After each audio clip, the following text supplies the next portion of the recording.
Page number 66। मैंने कभी भीख नहीं मांगी, मगर अपने प्रभु की कृपा से मैं कभी भूखा न रहा। मैंने किसी चीज़ का संग्रह नहीं किया, परंतु मेरे भगवान ने किसी दिन मुझे भूखा नहीं रखा।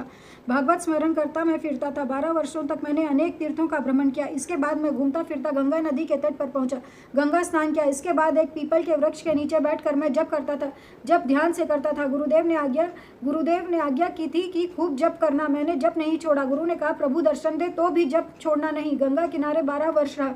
24 साल से भावना करता था कि कन्हैया मेरे साथ है। मेरे पूर्व जन्म के पाप बहुत होंगे, इसलिए मुझे प्रभु के दर्शन नहीं हो रहे हैं, परंतु श्रद्धा संपूर्ण थी। इस कारण एक दिन प्रभु मुझे दर्शन अवश्य देंगे। भावना में भाव से मुझे श्री कृष्ण दिखते थे, मगर मुझे बाल कृष्ण के प्रत्यक्ष दर्शन नहीं हो रहे थे। अपने श्री कृष्ण का मुझे प्रत्यक्ष दर्शन करना था। मुझे लगा कि श्री कृष्ण मुझे कब अपनाएंगे, कब मुझे मिलेंगे। मुझे श्री कृष्ण दर्शन की तीव्र इच्छा जागी। क्या ही अच्छा हो कि मुझे कृष्ण की झांकी हो। मेरे लाल ने कृपा की। एक दिन ध्यान में मुझे बहुत सुंदर नीला प्रकाश दिखा। प्रकाश को देख मैं जप करता था। वहाँ प्रकाश में से बालकृष्ण का स्वरूप प्रकट हुआ। मुझे बालकृष्ण के मनोहर स्वरूप की झांकी हुई। मेरे कृष्ण ने कस्तूरी का तिलक लगाया था, वक्ष स्थल में कौस्तुभ मणि की माला धारण की थी, नाक में मोती था, आंखें प्रेम से भरी थी। मुझे जो आनंद हुआ उसका वर्णन करने की शक्ति सरस्वती में नहीं है। मुझे हुआ कि मैं दौड़ता जाऊं और श्री कृष्ण के चरणों में वंदन करूं। मैं जैसे ही वंदन करने गया तो कृष्ण अंतर्ध्यान हो गए। मुझे लगा मेरा कृष्ण मुझे छोड़कर क्यों चला गया। वहां मुझे आकाशवाणी से आज्ञा मिली कि तेरे मन में एक सूक्ष्म वासना रही है। जिसके मन में सूक्ष्म वासना रह गई हो, ऐसे योगी को मैं दर्शन नहीं दे देता। इस जन्म में अब मेरा दर्शन तुझे नहीं होगा।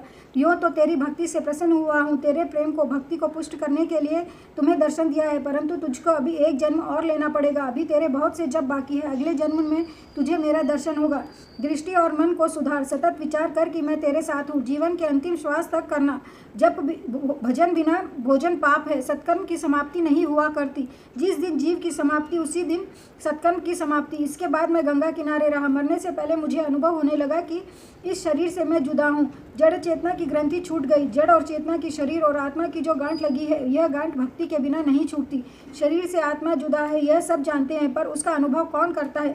ज्ञान का अनुभव भक्ति से होता है। संत तुकाराम महाराज कहते हैं कि मैंने अपनी आंखों से अपना मरण देखा है, अपने आत्म स्वरूप को निहारा है।